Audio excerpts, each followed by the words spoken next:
Welcome to another edition of OMT TV. In this video, I'm going to show you how to edit or adjust images on your website. So I have other videos that will show you how to source and prepare and upload images for the first time for your website. This video is if you already have existing photos that you want to edit a little bit. So one quick note is that WordPress does offer some limited image editing capabilities, but some of them can be unreliable. What I'm going to do in this video is show you what you can do that I feel that you can safely do in WordPress without frustration, and then I'll show you what things that I don't trust WordPress to do myself.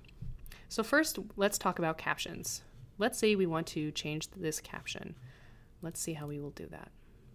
We're going to click on Edit Page, and if it has an existing caption already, you can just click your cursor anywhere in it and just type more, fix your text like you would anywhere else. We'll say this is a really neato typewriter.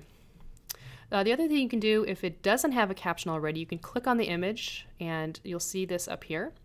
And if you click these, it will of course change the orientation of it. Or if you click pencil, it will open the editing screen. And here's where we have the caption up here. And so if you want to change your caption, you can retype it here as well. Or if it didn't have one, this is a good place to add one for the first time. You can also change the alternate text, which you should have added at the beginning when it was uploaded. And actually we have plugins that try to enforce this, so it should have an alternate text, but you can also edit that there as well. So click Update, and if I had actually typed something, it would reflect it here, but you can see where that you can do that.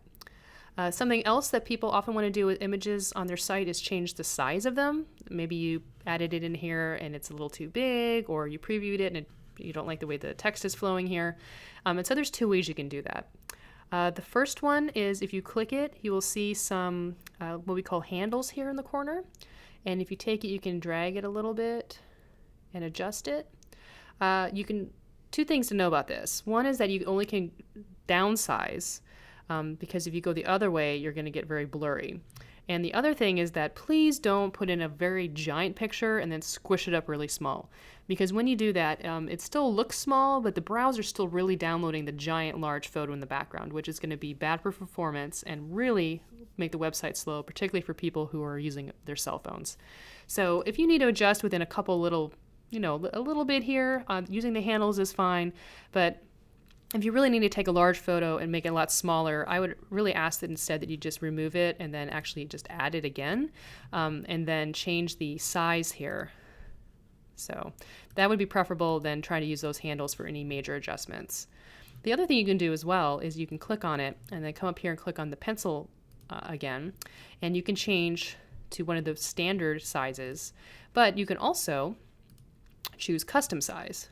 And then this way, if you want to adjust it a little bit, you can do that as well. So it's going to keep these proportional. So whatever you change on one side, it's going to make sure that the other side adjusts so that it stays in the same ratio. And so that's another way that you can change the appearance of the image on the page. All right, so clicking on this pencil again, this is where I say danger Will Robinson. There is a Edit Original button, and when you click this, it takes you to this screen, and it purports to allow you to crop or rotate or scale the image. But my advice to you is to not use these tools and instead open up your image editor, either Photoshop or GIMP or what you're comfortable with, make your changes there, and then replace the image on the site instead.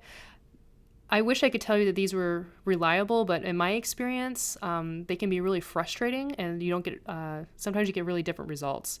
Like for example, sometimes if you apply changes, you maybe rotate a photo or try to crop it, it will change the thumbnail, but it won't do the same one that's in a gallery, or the media library will never reflect the changes. And I have just found it to be so frustrating that I don't like using any of these tools on this screen.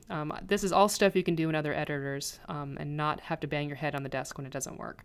So if you want to tread here and try to play with this stuff, feel free, but to save your sanity, I would recommend not using any of these edit tools. Hopefully WordPress will make this a better experience in future versions, but as of this recording, I wouldn't do it. Okay, so let's say you did want to crop this or replace it.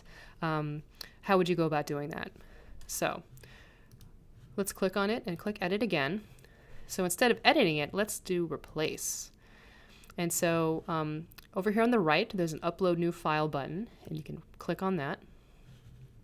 Oh, why are you grumping at me here? Okay. So what you want to do is choose the new file. And so mine's on my desktop, and I'm going to choose a very different looking one just so that we can make sure the results that it actually worked. So I'm going to choose this file, and you have two options here. You have just replace the file, or we have replace the file, use a new file name, and update all links. You definitely want to use the second option when you're replacing images. This is because, as you saw, WordPress uploads many different sizes for galleries and thumbnails, and in our experience, we found that if you do just replace the file, it may not update those everywhere and is a little more problematic. So this is a good option if you're replacing PDFs and other documents, but this second option is what you're going to want to do if you're trying to upload images. So you click upload, and there's my new image. So that was very obviously different. And it says media file updated, and give that one more clickaroo to make sure we're good. And then let's go back to our site. And we can see that the image has been replaced by the one we uploaded. So whether you want to replace it entirely like I did, or if you just wanted to make some adjustments that we didn't trust WordPress to do itself and do it offsite on Photoshop and then re-upload, that is how you do that. Okay, well, good luck editing your images and getting them just right. Thanks for watching.